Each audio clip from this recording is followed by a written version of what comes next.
Pessoal, bom dia, a paz do Senhor Jesus, uma manhã de bênçãos nessa quinta-feira, que o Senhor possa uma vez mais falar aos nossos corações, trazer a sua palavra às nossas vidas. Eu peço que você curta esse vídeo, também peço que você se inscreva no canal se você ainda não é inscrito. Eu gostaria de falar um pouquinho sobre um daqueles personagens inesperados, inusitados da Bíblia, né? Aqueles que são escolhidos, mas não foram escolhidos desde o início. Deus, ele às vezes confunde um pouco as coisas, né? Não que Deus seja confuso, ele confunde a nossa lógica, a nossa razão, e chama pessoas ou apresenta o projeto, inclui pessoas que estavam antes totalmente fora do contexto da salvação, do contexto do seu povo, do povo de Deus, do povo escolhido. E isso a gente vê também no Antigo Testamento. Por exemplo, Raabe era uma prostituta, uma mulher que em qualquer sociedade ela seria um pária, ela estaria às margens, né, da lei, dos costumes, dos valores de qualquer sociedade, em praticamente qualquer tempo. Raabe, ela seria vista ali sob olhares de suspeitas e de julgamento, e não era diferente em Jericó. E a palavra fala que ela morava nessa cidade chamada Jericó, e ela morava entre os dois muros. Havia uma grande muralha. Essa muralha ela tinha lá a sua repartição, e haviam casas, havia pessoas que faziam ali casas naquelas repartições da muralha, e Raabe era uma dessas pessoas e morava ali, naquele lugar. Ela fica sabendo de tudo aquilo que Deus tinha feito quando o povo de Israel, durante a sua peregrinação, quando eles passaram pelo Jordão, entraram na terra de Canaã, onde ficava a cidade de Jericó. E ela fica sabendo dos feitos de Deus, dos feitos do Senhor em prol do seu povo.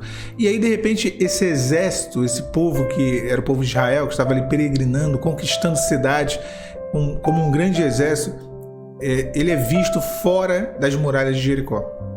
Ele é visto fora das muralhas de Jericó, e havia uma possibilidade de uma iminente invasão, né, a essa cidade de Jericó. O povo de Israel manda 2 espias, o Josué, no caso, que era o líder, e Raabe recebe aqueles espias na sua casa. Não só recebe, como ela costumeiramente fazia ali, era o ofício dela, ela receber ali homens em sua casa não era algo estranho, mas aqueles homens eram estranhos. Aqueles homens não eram da cidade, e ela esconde aqueles homens porque percebem que aqueles homens não eram da cidade, e ela faz um voto com aqueles espias do povo de Israel enviados por Josué. Ela fala: olha, quando houver a invasão, eu sei os feitos que Deus fez, o Deus de vocês, e ninguém poderá resistir, nem essa cidade. Quando houver a invasão, eu peço que poupe a mim e a minha casa. E esse acordo, ele é validado, ele é firmado. E aí, alguns dias depois, quando de fato o povo de Israel, os hebreus, eles invadem a cidade de Jericó, as muralhas caem, aquilo tudo que nós sabemos, e eles invadem a cidade de Jericó, Raabe e a sua família é poupada. Havia ali até mesmo um sinal, né? Um fio de escarlate, um fio do cordão de escarlate, que seria uma espécie de uma corda vermelha que seria colocada na janela, e seria um sinal de que nenhum soldado do exército de Israel poderia entrar naquela casa, pois aquela casa estaria guardada, protegida por uma aliança que foi feita. Olha que interessante. Uma mulher, uma escolha e um posicionamento. E ela trouxe salvação para a sua vida e para a vida dos seus familiares. Uma mulher que mudou a história da sua vida e que mudou a história dos seus por conta de uma aliança que ela fez com o povo de Deus e, consequentemente, com o Deus daquele povo. Essa aliança firmada mudou a história dela. E o cordão de escarlate aqui, nada na Bíblia está à toa, né? Nada na Bíblia é sem querer, não. Tudo tem um sentido. Deus se preocupa com os mínimos detalhes. Assim como o sangue do cordeiro no umbral das portas lá no Egito, que livrou o povo de Israel da última praga, onde o anjo da morte passou sobre os lares e entrou dentro do lar dos egípcios, mas não entrou dentro do lar dos hebreus. O fio de cordão de escarlate também significava livramento. E é vermelho, né? Interessante, porque o mesmo livramento, o livramento que foi dado no Egito era vermelho, que era o sangue do cordeiro, e o cordão de escarlate também era vermelho, falando de um projeto de redenção que seria dado pelo homem. Porque o cordeiro morto no Egito tipificava a morte de Jesus, tipificava a crucificação que livra o homem e o seu lar da morte da alma. E da mesma forma, o fio de escarlate tem esse simbolismo. E Raabe entendeu isso, ela entendeu o projeto da salvação de Deus. Mesmo naquele período, mesmo ali sendo uma cananita, mesmo sendo uma mulher estrangeira, ela entendeu do que se tratava tudo aquilo que estava acontecendo. Que não era apenas uma invasão, que não era apenas uma guerra, que era uma coisa relacionada, algo relacionado à salvação. A sua salvação e a salvação dos seus familiares. Não é diferente na sua vida. Não é diferente na minha vida. Nós vivemos as mesmas coisas. Essa batalha que você está enfrentando, essa luta, essa diversidade, não é só isso. Isso aí é um pano de fundo.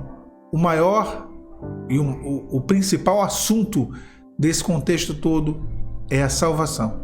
A sua salvação, a minha salvação e a salvação dos nossos. Aquela mulher entendeu isso e ela fez uma aliança. Saiba, meu irmão, saiba, minha irmã, que nessa manhã de quinta-feira Deus quer firmar conosco uma aliança. Uma aliança que será para nós e para os nossos. Uma aliança firmada que mudará a história da nossa família. A história dos nossos descendentes, porque Raabe fez isso. Depois Raabe foi incluída dentro do povo de Israel. Ela se casou com um hebreu, ela teve o nome dela contado na genealogia de Jesus, que coisa maravilhosa. Como que uma mulher que teoricamente não teria aceitação nenhuma, teve aceitação para fazer parte do povo de Deus e ainda entrou como uma descendente de Jesus. Ela entrou na descendência de Jesus. Ela se casou com alguém da tribo de Judá e acabou sendo a descendência dela e veio a sair o Senhor Jesus, né? Vir da descendência dela. E aí você olha na genealogia de Jesus, está lá Raabe.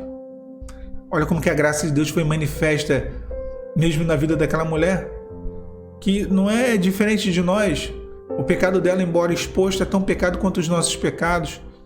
Mas o Senhor nos escolheu. Aprove ao Senhor enviar os seus anjos para entrar dentro dos nossos lares. E aprove ao Senhor enviar o seu Espírito para entrar no nosso lar e para fazer conosco uma aliança. Assim como aqueles espias entraram dentro daquele lar, do lar daquela mulher, e fizeram com ela uma aliança. Agora, ela fez uma aliança com eles porque ela conhecia o Deus deles. Ela sabia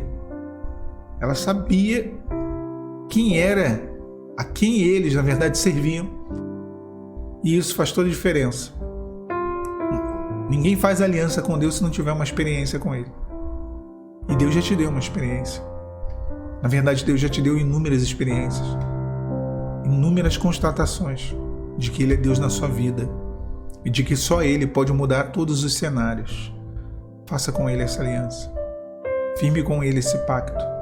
Coloque o fio do cordão de escarlate na janela da tua casa, na janela do teu coração, na janela do coração dos teus familiares, no coração dos teus familiares, para que haja salvação, para que haja redenção nas nossas casas, nas nossas vidas.